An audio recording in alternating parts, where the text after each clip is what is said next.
Okay, today we're going to talk about systems of equations using elimination. And elimination is best to use if the equations are both in standard form, ax plus by equals c. Make sure they're all lined up. Steps for solving systems of equation using elimination. Step 1, line up the x's and y's. Step 2, look to see if the one variable has an opposite coefficient. If yes, move to step 3. If no, multiply one or both equations by a constant, least common multiple, in order to make the coefficient of the x or y terms of opposite. Step 3, add the equations together to eliminate one of the variables. Step 4, solve for the remaining variable.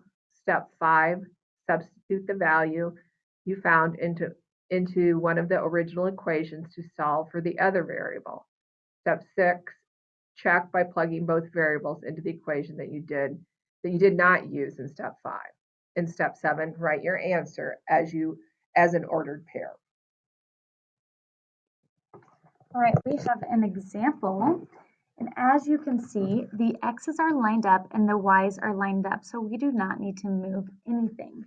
However, if I look at the coefficients for x, they are two different numbers and they are not opposites, meaning both of those are positive.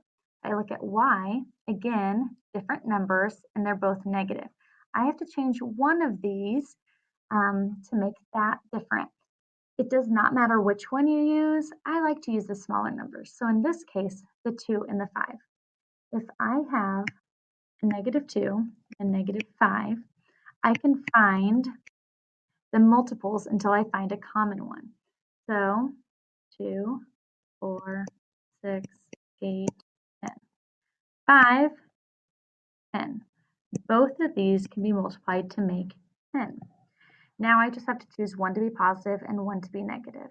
I'll make the bottom line stay negative. So the top line, 3x minus 2y equals 2. What would I multiply to -2 to become a positive 10? Well, it'd be a -5. When I multiply to the top line, -5 times 3x would be -15x. -5 times -2y would be a positive 10y. And then -5 for this last 2 would be -10. Top line is done. However, I still have to do the bottom line. I'm going to change colors. So 5x minus 5y equals 10. Again, I'm changing the y to be a -10. So I'm going to multiply by 2. 2 times 5x is 10x. 2 times -5y is -10y. And then the last one, 2 times 10 is 20. Now I need to reline them up.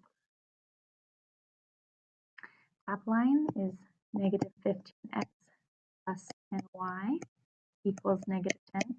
Bottom line became 10x minus 10y equals 20.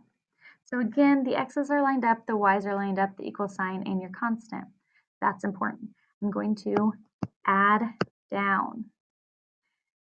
To make this work, I have to eliminate the y's. If I took a positive 10 and added a -10, that would become 0. That means I'm eliminating the y's, crossing them out. -15x plus 10x would be -5x. My equal sign, -10 plus 20 would be 10. Now I'm solving for x. Right now I have a -5. I'll divide that by both sides, and x equals -2.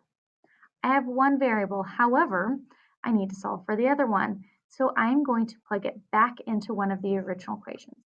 I'm going to use the top one. So 3x, in place of x, I'm putting our -2. Minus 2y equals 2. This is the exact equation that I have at the top. However, x is replaced by -2. Let's solve.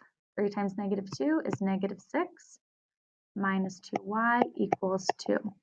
Y is the variable we're solving for, so I'm going to get rid of negative 6 by adding 6 to both sides. Negative 2y equals 2 plus 6 is 8. Still want y by itself, so I'm going to divide by negative 2. Y is negative 4. I have an x, I have a y. I'm going to write it in as an ordered pair. So that would be x comma y, which in this case would be negative 2 comma negative 4. This is my solution using elimination.